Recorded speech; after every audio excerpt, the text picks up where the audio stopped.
Minji Han stood in the grand chamber and felt small. The room was huge, made of strange crystal walls that glowed with soft light.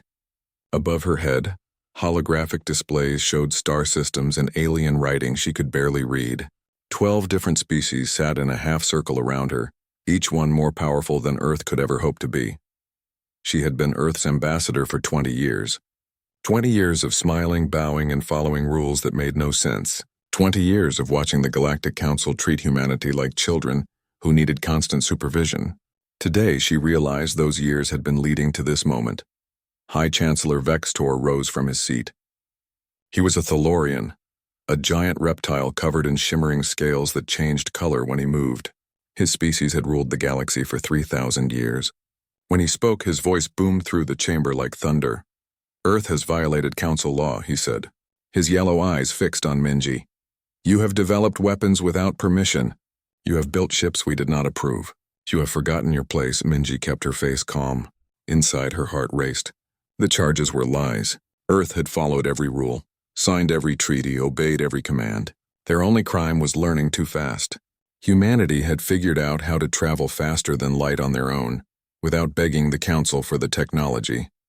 That scared the old civilizations more than any weapon could. "The council has made a decision," Vextor continued. "Earth will dismantle 80% of its defense fleet within 6 months. All colony worlds will be given to council administration. You will allow inspections of all military facilities. You will pay reparations for your violations." The other council members watched her reaction. Some looked bored. Others seemed pleased. None of them looked surprised. They had planned this together, Minji realized. Earth was being punished for becoming too strong, too independent, too dangerous to their control. "These terms are acceptable?" Vextor asked, but it was not really a question. It was a command. Minji took a breath. Every instinct told her to argue, to plead, to negotiate. That was what the council expected. That was what every other species did when the council showed its teeth. Instead, she did something that shocked them all. "Earth requires 30 days to consider your terms," she said calmly. Silence filled the chamber. Vextor's scales flickered with confusion. No one asked for time to think. No one questioned the council's demands. "You dare to delay?" Vextor growled. "I dare to request time for my government to properly respond," Minji replied, "unless the council fears what we might decide in 30 days. It was a clever move. Vextor could not refuse without looking weak. He waved one clawed hand dismissively. 30 days. Then you will obey." Minji bowed and left the chamber. Her shuttle waited outside the station, a small human vessel surrounded by massive alien warships. As soon as she was inside and the door sealed, she allowed herself to shake. Her hands trembled as she pulled out a small device, barely larger than her thumb. It was a quantum communicator, completely invisible to council sensors. She pressed a button and waited. A face appeared on the tiny screen. Admiral Daeho Kang, commander of Earth's Defense Force, looked at her with tired eyes. "How bad?" he asked. "Worse than we expected," Minji said. "They want to strip us of everything." Kang nodded slowly. He was 52 years old, a veteran of every conflict humanity had faced since joining the council. He had fought Veldari raiders on the border worlds. He had seen good soldiers die because the council would not let Earth build proper defenses. He had spent decades preparing for this exact moment. "Do it," Minji said. 2 words that would change galactic history. "Protocol Prometheus." Kang allowed himself a small smile. "Understood. Welcome home, Ambassador." The screen went dark. Minji sat back in her seat as the shuttle began its journey to Earth. Behind her, the council's station gleamed against the stars, proud and powerful. They thought they had won. They thought Earth would surrender like every other species before them. They were wrong. Deep beneath the Himalayan mountains, in a facility that officially did not exist, Admiral Kang walked into a command center filled with screens and officers. Everyone stopped and turned to look at him. They knew what was coming. They had been waiting for years. "Activate Protocol Prometheus," Kang ordered. "All units to battle stations." The room exploded with activity. Officers rushed to their posts. Screens lit up with data. Communications started flowing to secret locations across the solar system. Within minutes, bases that had been hidden for decades began waking up. Dr. Hyun Park arrived 30 minutes later, slightly out of breath. At 39, he was the youngest person in the room and the smartest. He ran the Prometheus research facility on Titan, where humanity's most dangerous secrets were kept. The Council believed those secrets had been destroyed years ago. That was exactly what Earth wanted them to believe. "The weapons are ready," Hyun reported. "All systems tested and operational. We can deploy within 48 hours. Captain Ji-won Lee was already there, standing at attention beside the main display. She was only 34 but had earned her rank through pure skill. She commanded the Indomitable, humanity's most advanced warship, or rather, she commanded what the Council thought was humanity's most advanced warship. "The hidden fleet is ready to launch," Ji-won said. Her voice was steady, confident. 12 dreadnoughts, 148 cruisers, 2,000 fighters. All crews are at their stations. Kang looked at the faces around him. These were the best humanity had to offer. Scientists, soldiers, strategists. They had all dedicated their lives to preparing for a war they hoped would never come. Now that war was here and they were ready. "The Council thinks we are weak," Kang said quietly. "They think we will beg and plead. They think we will give up our freedom to survive." He paused. "They are about to learn what happens when you corner humanity." On the main screen, a map of the galaxy appeared. Red markers showed Council military bases. Blue markers showed Earth's forces. There were far more red than blue. Any reasonable person would say Earth had no chance. But the Council did not know about the blue markers that were not shown. They did not know about the weapons hidden in asteroid fields. They did not know about the research facilities disguised as mining operations. They did not know that for 70 years, ever since the Veldari had arrived at Earth with their demands and their threats, humanity had been preparing. Admiral Kang touched a control, and more blue markers appeared on the screen. Hundreds of them, thousands. The balance of power suddenly looked very different. "Begin Phase 1, Kang ordered. "Move all ships into position. I want the fleet ready to strike within 24 hours. As orders went out across the solar system, as secret bases came alive with activity, as thousands of humans prepared for war, Admiral Kang thought about the Council sitting in their crystal chamber. They felt safe. They felt powerful. They felt certain that humanity would surrender. In 30 days, they would learn the truth. The galaxy was about to discover that Earth had not been sitting idle for 70 years. Humanity had been watching, learning, and building. Now they were ready to show the Council what happened when you tried to destroy a species that refused to die. The countdown had begun. In 30 days, the galaxy would change forever. Dr. Hyun Park smiled at the Thalorian inspector and lied through his teeth. "As you can see, our fusion reactors are quite basic. We follow all Council specifications." Commander Zelvak, the Thalorian military officer, walked slowly through the Titan research facility. His scales were dark blue today, which meant he was suspicious. Hyun had learned to read Thalorian body language during his years dealing with Council inspectors. It was a useful skill when you were trying to hide the most dangerous weapons in the galaxy. "These energy readings seem low for a facility this size," Zelvak said, stopping at a control panel. Lieutenant Borum Choi stepped forward quickly. She was only 28 but had nerves of steel. "We run on minimal power to save resources," she explained. "Earth has limited supplies, as you know." Zelvak grunted but moved on. He did not know that every reading he saw was fake. Every display had been carefully programmed to show exactly what the Council expected to see. While he walked through this empty show facility, the real Prometheus installation hummed with activity 20 kilometers below, buried deep in Titan's frozen crust. Down in those hidden levels, hundreds of scientists worked on weapons that should not exist. Dark matter manipulators that could tear apart starships from across a solar system, quantum communicators that could not be intercepted or blocked, gravitational wave generators that bent space itself into a weapon. The Council thought they had destroyed these research projects decades ago. They were wrong. Humanity had simply learned to hide better. Far beyond Titan, in the cold darkness at the edge of the solar system, Captain Ji-won Lee stood on the bridge of her ship and watched a miracle unfold. The Kuiper belt stretched around her, billions of ice chunks and rocks floating in the void, except they were not all ice and rocks. "Begin activation sequence," she ordered. One by one, the ice formations began to change. Metal surfaces emerged from their frozen disguises. Lights flickered on.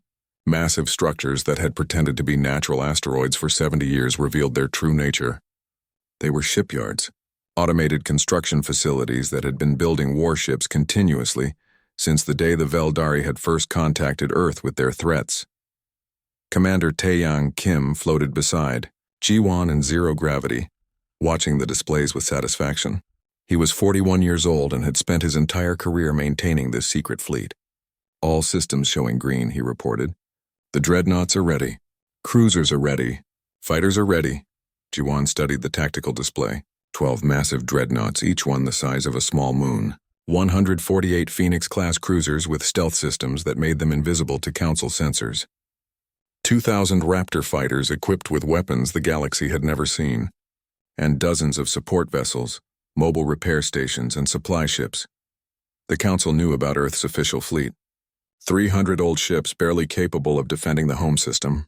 What they did not know was that those ships were decoys. The real fleet had been hiding out here in the dark, waiting for this moment. How long until we can move them? Ji-won asked. 48 hours to complete final system checks, Taeyang said. Then we can deploy anywhere in the galaxy. On Zenith Prime, the massive station where the Council met, Ambassador Minji Han played a different kind of game. She sat in a private meeting room with Ambassador Talaris of the Krell Concordat. The Krell were insect-like beings, their bodies covered in a hard shell that clicked when they moved. Your people are skilled geneticists, Minji said carefully. The Council has restricted your research for centuries. Talaris's antennae twitched. In Krell body language, that meant interest. The Council fears what we might create. They claim it is for galactic safety. What if you could pursue your research freely? Minji asked. What if there was an alliance where no one dictated what you could or could not study? Such an alliance does not exist, Talaris replied, but his tone suggested he wished it did.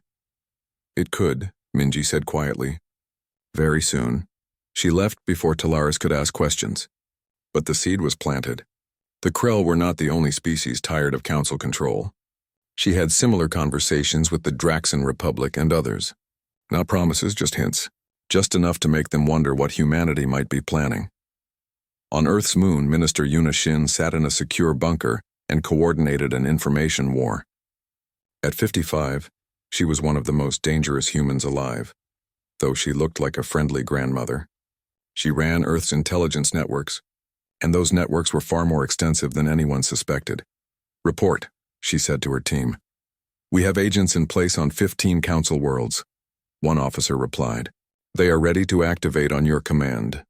Communication networks are compromised, another officer added. We can intercept any Council transmission. Supply lines are mapped, a third reported. We know where every Council military base gets its food, fuel, and ammunition, Yuna smiled. The Council thought their intelligence services were unbreachable. They had no idea that for decades, human agents had been slowly working their way into every level of Council operations. Some were diplomats. Some were traitors. Some were simple workers that no one noticed. All of them reported to Yuna. Then everything went wrong. A Thalorian scout ship, one of the surveillance vessels that Commander Zelvak had secretly deployed throughout the solar system, stumbled upon one of the Kuiper Belt shipyards. The pilot saw through the ice disguise and realized what he was looking at. His claws reached for the communication console to send a warning to the Council. Captain Ji-won Lee made a decision in 3 seconds. Intercept and capture. Do not destroy. 2 Raptor fighters launched from the nearest shipyard. They were faster than anything the Council had ever built. The Thalorian pilot saw them coming and tried to run. He had no chance. The fighters disabled his engines with precision shots, then used a tractor beam to pull his ship into a hangar. From detection to capture took 17 seconds. The Thalorian never sent his distress signal, but his ship would be missed eventually. Earth had bought time, but not much. Admiral Kang received the news 30 minutes later. He stood in the command center beneath the Himalayas and looked at the countdown clock on the wall. They had planned to wait the full 30 days. Now they had maybe 3 days before the Council realized something was wrong. President Soo-Jin Park appeared on his screen. She was 62 years old and had led Earth through its most difficult period. Now she faced the hardest decision any human leader had ever made. Options? She asked. We can try to maintain the deception, Kang said. Or we can strike now while we still have surprise. Dr. Hyun Park joined the conference from Titan. The weapons are ready. The fleet is ready. Every day we wait is a day they might discover more. President Park was quiet for a long moment. She thought about the 70 years since first contact. She thought about all the times the Council had humiliated Earth, restricted them, treated them like primitive children. She thought about the ultimatum, the demand that humanity surrender its freedom or be destroyed. "We strike first," she decided. "Admiral Kang, execute Operation Thunder." Kang nodded. He had been waiting for this order since he was a young officer watching Velduri raiders attack human colonies. While the Council did nothing, he turned to his command staff. "All fleets, this is Olympus Command," he said into the communication system. His voice was transmitted to every human military unit in the solar system and beyond. "Execute Operation Thunder. Humanity rises."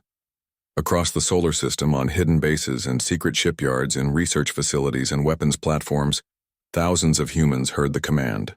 They had trained for this moment. They had prepared for this war. Now it was time to show the galaxy what humanity could do. In the Kuiper Belt, dreadnoughts powered up their drives. On Titan, Dr. Hyon Park activated weapon systems that bent the laws of physics. On Zenith Prime, Ambassador Minji Han began sending coded messages to potential allies. On Luna, Minister Yuna Shin gave the order for her agents to begin sabotage operations.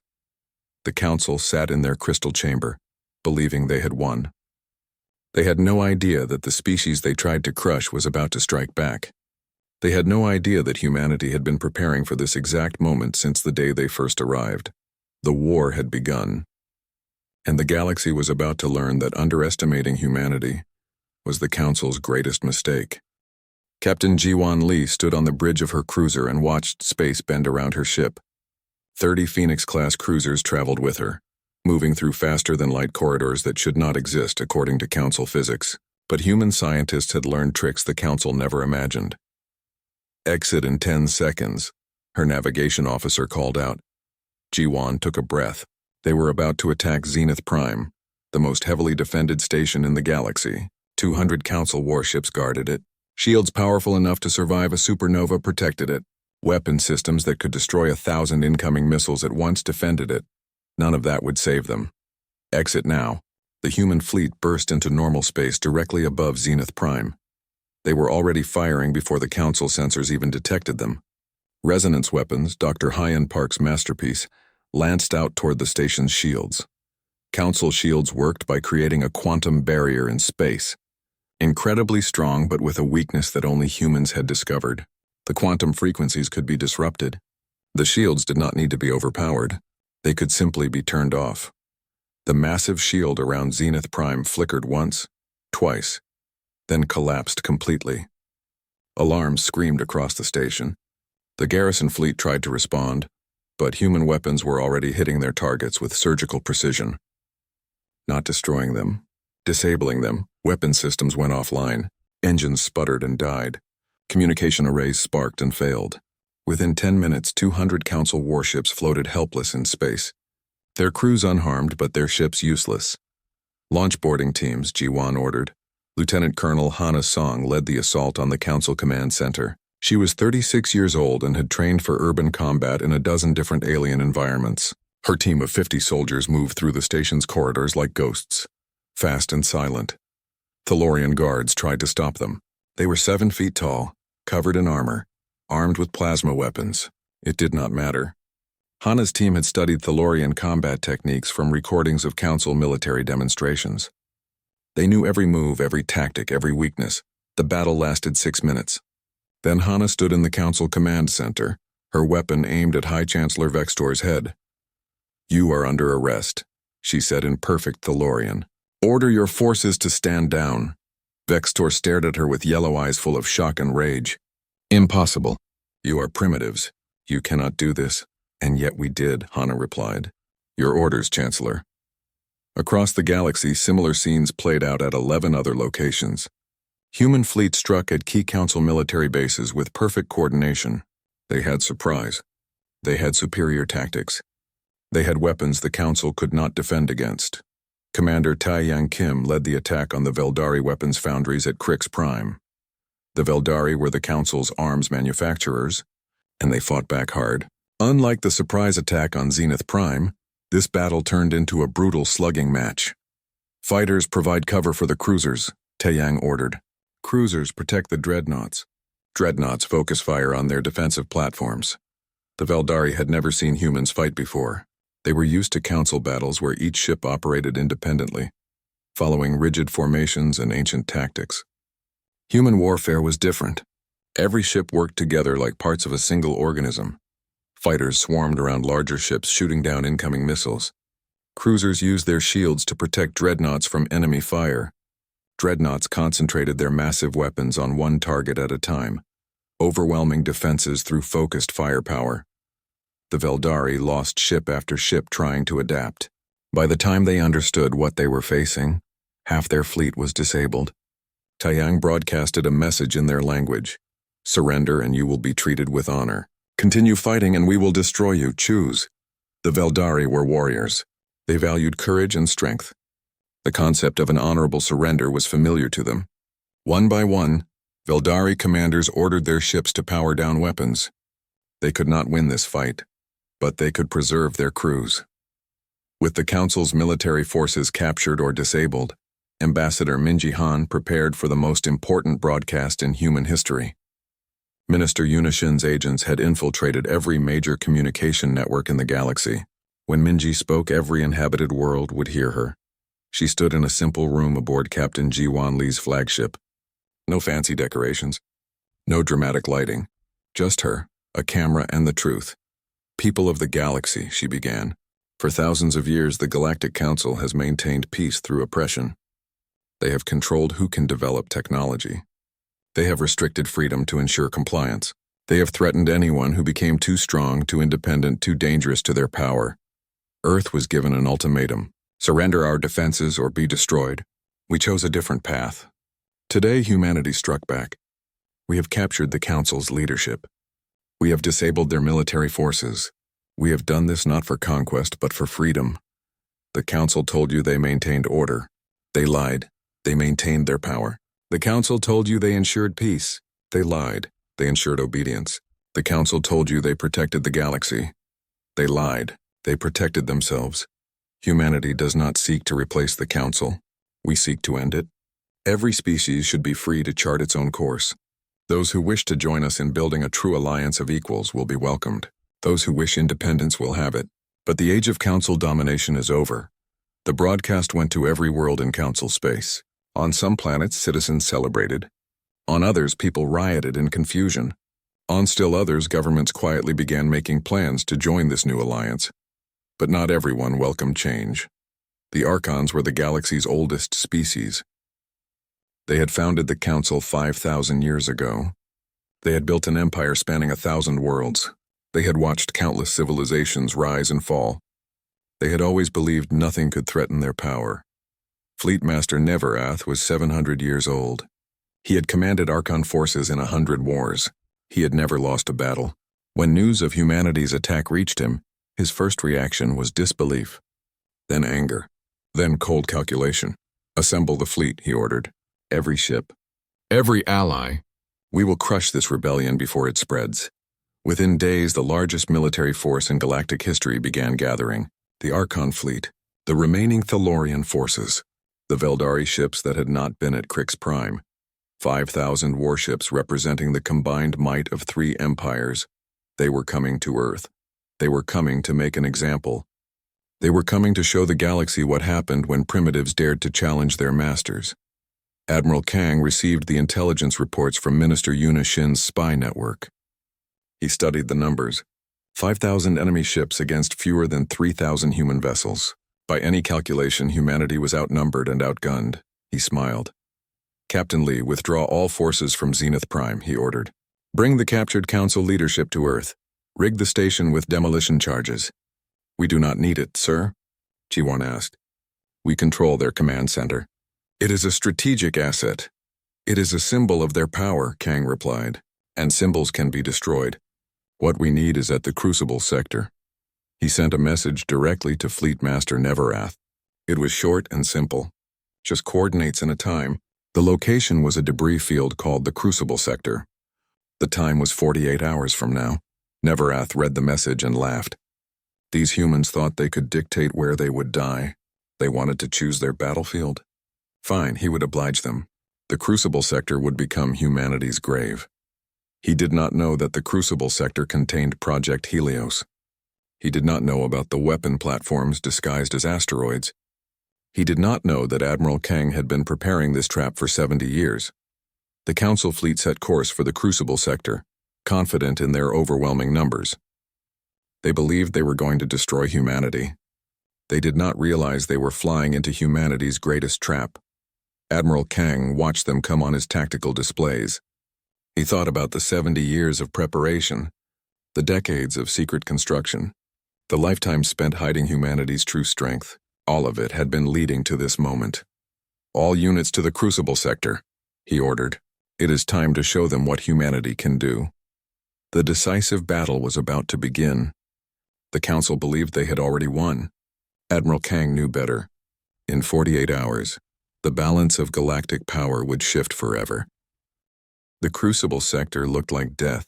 Billions of rock fragments floated through space. The remains of a star system destroyed 5 million years ago. Sensor readings bounced off the debris, making it nearly impossible to see clearly. Spatial anomalies twisted gravity in unexpected ways. It was the last place anyone would want to fight a battle. That was exactly why Admiral Kang chose it. Fleet Master Neverath led 5,000 warships into the sector. His flagship, the Eternal Dominion, was a mobile fortress 3 kilometers long. It had served as the symbol of Council power for 3,000 years. No weapon in the galaxy could penetrate its shields. No enemy had ever boarded it. It was considered unsinkable. The Council fleet deployed in a traditional formation, shields overlapping to create a defensive wall, smaller ships screening the capital vessels, weapons primed and ready. It was a formation that had won 10,000 battles across galactic history. Human ships detected, a sensor officer reported. 200 vessels. Captain Lee's strike force Neverath watched the tactical display. 200 ships against 5,000. The humans were either insane or desperate. Either way, they would die here. "Advance," he ordered. "Destroy them all." The Council fleet moved forward. Captain Jiwan Lee's force held position, waiting. Neverath expected them to run. Humans were cowards at heart, he believed. They would realize their mistake and try to escape. Instead, Admiral Kang gave a single command from his headquarters on Earth: activate Helios Array. Throughout the debris field, hundreds of asteroids began to move. Their outer shells cracked open, revealing the weapons platforms hidden inside. For 70 years, these platforms had pretended to be rocks floating in space. Now they showed their true nature. Each platform contained a quantum-entangled power core linked to a massive reactor hidden within a captured dwarf star. They could channel essentially unlimited energy. When Dr. Hyun Park designed them, he had been inspired by Archon technology. Then he made it better. The platforms activated simultaneously.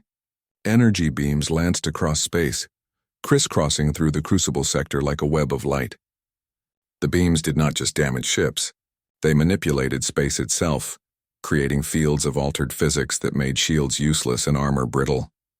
The Council fleet realized too late what they had flown into. This was not a battlefield. It was a trap. A killing field designed specifically to destroy large formations. Shields failing, an officer screamed on the Eternal Dominion. Weapons offline. Engines compromised. Neverath watched in horror as his fleet was systematically disabled. Ships did not explode. They simply stopped working. Helios Array targeted weapons and engines, leaving hulls intact. The Council fleet found itself floating helplessly, while human ships moved through the chaos with practiced precision.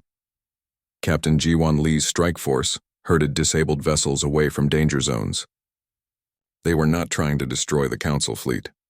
They were capturing it. The Eternal Dominion held out longest. Its shields were the most powerful in the galaxy. But eventually, even they failed. Lieutenant Colonel Hana Song led a boarding party onto the flagship for the second time in a week. Archon guards fought hard. They were ancient warriors with technology far beyond most species. But Hana's team had studied their techniques. They had adapted. They had trained specifically for this moment. 30 minutes after boarding, Hana stood before Fleet Master Neverath with a weapon aimed at his head. "Surrender," she said. Neverath looked at the young human. She was barely 40 years old. He had been alive for 700 years. He had commanded fleets that conquered entire sectors. He had never lost a battle. Until now. "I surrender," he said quietly. With both the Council's political leadership and military forces captured, Ambassador Minji Han finally got the negotiation she wanted. But the circumstances had changed dramatically. She met with Fleet Master Neverath aboard Captain Jiwan Lee's flagship, the Indomitable. The ancient Archon sat across from her in a simple meeting room. He expected the usual conqueror demands: territory, resources, slaves. That was how wars ended. Minji surprised him. "We want peace," she said. Neverath stared at her. "You have won. You can take whatever you want." "We do not want to take," Minji replied. "We want to build. Earth offers you peace with 3 conditions. First, the Galactic Council must be dissolved. Second, a new alliance must be formed based on voluntary membership. Third, all species must be free to develop technology without restriction." "No reparations?" Neverath asked. "No territory demands? No forced technology transfers?" "None," Minji confirmed. "Why?" The question burst from Neverath. "You have the power to rule the galaxy. Why give that up?" Minji smiled sadly. "Because we learned from our own history. Peace imposed by force is not peace. It is just delayed war. We do not want to rule the galaxy. We want to be part of a galaxy where no one rules anyone else." Neverath was quiet for a long time. He thought about the 5,000 years of Archon dominance. He thought about the countless species the Council had controlled. He thought about how that control had led to stagnation and resentment. He thought about how humanity's rebellion had succeeded partly because other species secretly welcomed it. "Your terms are acceptable," he finally said. "The Archons will join your new alliance, but not everyone agreed." On Earth, Defense Minister Kyung-Soo Chai led a faction that argued for occupation. "We have won the war," he said at an emergency government meeting. "Why risk letting them rebuild? We should maintain military control to ensure Earth's security." President Soo-Jin Park listened to both sides. Minji argued for trust. Kyung-Soo argued for security. Both made valid points. The decision would shape humanity's future for centuries. Dr. Hyon Park provided the deciding argument. He appeared via hologram from Titan, looking tired but determined. "The Helios array has a flaw," he said. "It requires constant maintenance by teams who understand the underlying principles. Those principles came from studying Archon technology. Our greatest weapon only works because we learned from another species." He paused to let that sink in. "Dominance through isolation is not sustainable," Hyon continued. "Every major advancement humanity has made came from combining our ideas with alien technology. If we try to rule alone, we will stagnate. Progress requires cooperation." Even Minister Che could not argue with that logic. President Park made her decision. "We pursue peace on Ambassador Han's terms," she announced. "But the transition will be supervised by a mixed commission of humans and former council members. We trust, but we verify." The negotiations took weeks. High Chancellor Vextor refused to participate. The Thalorians withdrew to their core systems, bitter and angry. But Fleet Master Neverath surprised everyone by becoming an advocate for the new order. "The Archons are a dying species," he explained to Minji during one private conversation. "Our birth rate has been declining for millennia. We have been searching for worthy successors." "Successors?" Minji asked. "Someone to carry forward the best of what we built without repeating our mistakes," Neverath said. "Perhaps humanity is that successor. Not through conquest, but through demonstrating a better way." 3 months after the Battle of the Crucible, representatives from 43 species gathered to sign the Stellar Assembly Charter. It was a simple document. Every species was equal. Every species was free. Every species would contribute what they could and receive what they needed. Ambassador Minji Han was elected as the first Secretary General, not because she had power, but because she had proven trustworthy. Her job was to mediate, not command. It was exactly what she wanted. On the day of the signing, Admiral Kang stood beside her and watched species that had been enemies for millennia sign a document of cooperation. He thought about the 70 years of preparation, the decades of sacrifice, the risks they had taken. Was it worth it? He asked quietly. Minji watched an Archon diplomat shake hands with a human scientist. She saw a Krell geneticist discussing research with a Draxan warrior. She saw the beginning of something new. "Yes," she said. "It was worth it, but threats remained." The Thalorians had not surrendered. They were rebuilding in secret. And somewhere beyond the galaxy's edge, a signal had been detected. Someone or something was coming. But this time, the galaxy would face it together. 6 months after the war ended, the galaxy looked different. The Galactic Council was gone, officially dissolved 3 months earlier. In its place stood the Stellar Assembly, an organization built on principles that would have seemed impossible a year ago. Voluntary membership, equal representation, freedom to develop technology without restriction. 43 species had joined the Assembly. 27 others declared independence and were pursuing their own paths, which the Assembly respected. But 3 species, including the Thalorians, remained hostile. They had retreated to their core systems and closed their borders. Ambassador Minji Han sat in her new office aboard the Assembly Station. The station itself was a marvel, built through cooperation between dozens of species.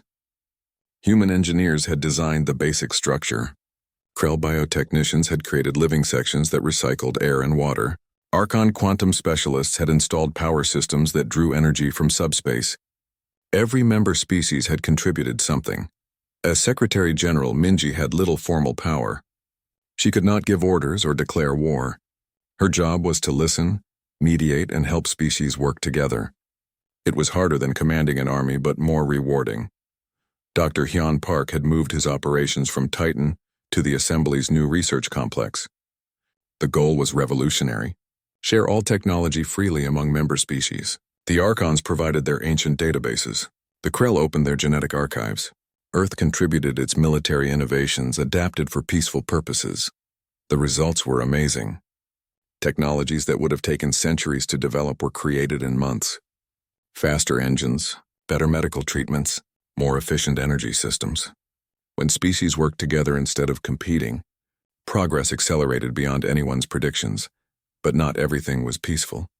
Admiral Kang, now serving as the Assembly's military coordinator, reviewed the latest intelligence reports. The Thalorians were rebuilding. Under war leader Krikstar, who had seized power after Vextor's capture, they were developing new weapons. Minister Yuna Shin's spy network reported that Krikstar was making contact with species beyond the known galaxy. "They are planning something," Yuna said during a secure meeting. "But we cannot determine what." Kang studied the reports. "Can we launch a preemptive strike?" "Militarily possible," Yuna replied. "Politically impossible. The Assembly was founded on principles of non-aggression. If we attack first, we become no better than the old council." Kang hated it, but she was right. They would have to wait and prepare. Captain Jiwan Lee, promoted to admiral after the war, commanded the Assembly's Joint Defense Force. It was a multinational fleet where human ships fought alongside Draxan cruisers, Krell bioships, and even some Archon vessels. Teaching different species to work together as a cohesive force was challenging. But Jiwan was patient. She mentored a young officer named Ensign Min Seo Kwang. He was only 22 years old but represented everything the new galaxy could be. He spoke 6 alien languages fluently. He had studied engineering under Archon masters. He flew a fighter modified with Krell organic technology and human weapon systems. When Minseok looked at the galaxy, he did not see separate species. He saw colleagues, friends, and allies. The old divisions meant nothing to his generation. One day, Dr. Hyun Park's research teams made a breakthrough that changed everything. While analyzing ancient Archon databases, they discovered references to a precursor civilization. The Archons were not the galaxy's first advanced species. Someone had come before them millions of years ago. The precursors had left behind artifacts scattered across the galaxy. Some of these artifacts were the ancient relics Earth had found and studied. But there were more, hidden in places the Council never explored because they were too dangerous or too remote. The most important site was in Thalorian space. Admiral Jiwan Lee led a diplomatic mission to negotiate with war leader Krikstar. It was incredibly dangerous. The Thalorians had made clear that any Assembly ships entering their territory would be destroyed. But Lee brought something valuable: proof that a precursor site existed beneath the surface of Thaloris Prime, the Thalorian homeworld. The site might contain technology that made everything humanity and the Archons had look primitive. Krikstar agreed to meet. Though he surrounded the meeting location with warships, he was a practical leader despite his hatred of humanity. If this precursor site was real, the Thalorians needed to investigate it. But he did not trust humans to do it alone. Lee made a proposal: a joint expedition, equal partnership. Any technology found would be shared. The assembly would get to demonstrate that cooperation worked. The Thalorians would get access to power that could restore their status. Krikstar agreed, though grudgingly. The expedition included humans, Archons, Krell, and Thalorians. Ensign Min Sokwang served as a technical specialist, working alongside Thalorian scientists who viewed him with a mixture of suspicion and curiosity. This was the first time since the war that humans and Thalorians had worked together. The precursor site was massive, a structure buried beneath Thalora's prime surface, built millions of years before the Thalorians evolved intelligence. Inside, they found wonders and horrors. The precursors had possessed technology that manipulated reality itself. They had built weapons that could destroy stars. They had created life in laboratories, and then something had destroyed them. The expedition found a warning left behind. The precursors had not died from external threats. They had destroyed themselves. Their power had grown faster than their wisdom, and they had turned that power against each other in a war that nearly destroyed the galaxy. The team stood in a vast chamber filled with functioning precursor technology, weapons and tools that could make any species invincible. The question was whether to bring them back to the galaxy. War leader Krikstar wanted to take everything. With this technology, the Thalorians could restore their empire, but Admiral Lee argued for caution. The precursor warning was clear. Unlimited power without wisdom led to destruction. The deadlock broke when Ensign Minseok made an observation. The precursor technology included knowledge databases. The dangerous weapons were worthless compared to the accumulated wisdom of a civilization that had spanned galaxies. The databases contained solutions to problems the assembly had not even encountered yet. How to manage resources across multiple star systems. How to govern diverse species fairly. How to advance technology responsibly without destroying yourself in the process. Even Krikstar saw the value. Military power meant nothing without a civilization worth defending. The expedition returned with knowledge, not weapons. The precursor databases were shared freely among all assembly members, and even offered to the Thalorians. Krikstar, having participated in the discovery, could not refuse without looking foolish. A month later, war leader Krikstar made an announcement that shocked the galaxy. The Thalorian Empire would join the Stellar Assembly, not as subjects but as equal partners. He explained his reasoning in a broadcast to his people. The Thalorians had spent 3,000 years as the galaxy's dominant military power. They had enforced peace through fear. It had not worked. The Council had fallen, but humanity had demonstrated that peace through cooperation might succeed where force had failed. It was not complete trust. The Thalorians maintained their military. Humans kept the Helios array operational. Old hatreds did not disappear overnight, but it was a beginning. 10 years later, Ambassador Minji Han retired from her position as Secretary General. She was older now, her hair gray, but she felt satisfied with what they had built. The Stellar Assembly had grown to encompass 73 species. Trade flourished. Technology advanced at an unprecedented rate. The galaxy had not achieved utopia, but it was better than before. She visited a school on Earth where human and alien children learned together. She watched young humans and Thalorians working on a science project, trying to improve the Helios array's efficiency. They argued good-naturedly about the best approach, combining human creativity with Thalorian precision. Admiral Kang stood beside her. They were both old now, veterans of the war that had changed everything. Was it worth it? He asked. All the risk, all the death, all the uncertainty. Minji watched the children collaborate. A human girl explained quantum mathematics to a Thalorian boy. He showed her a geometric model that made the concept clearer. They were building on each other's strengths, learning from each other's differences. Yes, she said quietly, it was worth it. On the edge of known space, a probe detected something impossible. A signal from beyond the galactic rim. It was not random noise. It was structured, intelligent, purposeful. The precursors were not the only advanced civilization in the universe. Something else was out there, and it was coming. But this time, the galaxy would not face the threat divided. Humanity, the Archons, the Thalorians, the Krell, and dozens of other species stood together. The Council had failed because it ruled through fear. The Assembly might succeed because it led through hope. Admiral Jiwan Lee, now commanding the Assembly's exploration fleet, received the probe data. She was older, wiser, and surrounded by a crew representing 10 different species. She studied the signal and smiled. Whatever was out there would discover what the Council had learned the hard way.